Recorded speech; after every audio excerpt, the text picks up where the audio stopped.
Pumarap ngayong araw sa Independent Commission for Infrastructure o ICI sina Pasig City Representative Romano Romulo at Bulacan Representative Danny Domingo. Ngunit kaagad pinutol ang pagla-livestream sa mga pagdinig matapos pagbigyan ng kanilang hiling para sa executive session. Si Harley Valbuena sa sentro ng balita, live.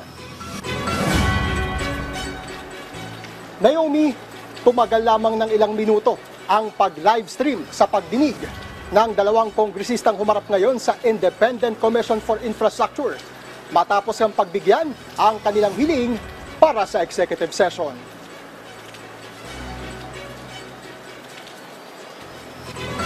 Unang humarap sa pagdinig ng ICI, si Pasig City Representative Roman Romulo na isa sa mga pinangalanan ng mga diskaya na umano'y kumiketback sa flood control projects. Naka-livestream ang unang bahagi ng pagdinig pero pinutol ito matapos siyang humiling ng executive session dahil umano sa ilang implikasyon na pinagbigyan naman ng komisyon. The disclosure of the information that will be provided by the good congressman at this point would potentially put the life and safety of an individual, particularly the good congressman's life and safety, in danger, Your Honors. The live stream of these proceedings, Your Honors, could be misused by members of the public to malign the reputation of the good congressman. Pero sa kabila nito, wala naman anyang problema kay Romulo ang pagsasapubliko ng kanyang affidavit. Kinwestiyon din ni Romulo ang pag-i-issue sa kanya ng Immigration Lookout Bulletin Order o ELBO na umano'y inaabuso ng maraming individual laban sa kanya.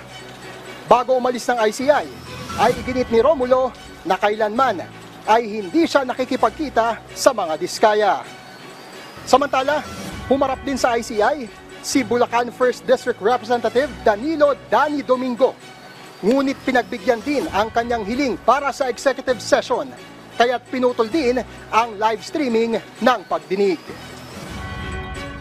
Bulacan is at the epicenter of this flood control controversy. In this regard, Congressman Domingo has already been maligned, has received significant backlash, despite the fact that there was no credible or any categorical state allegation made against him.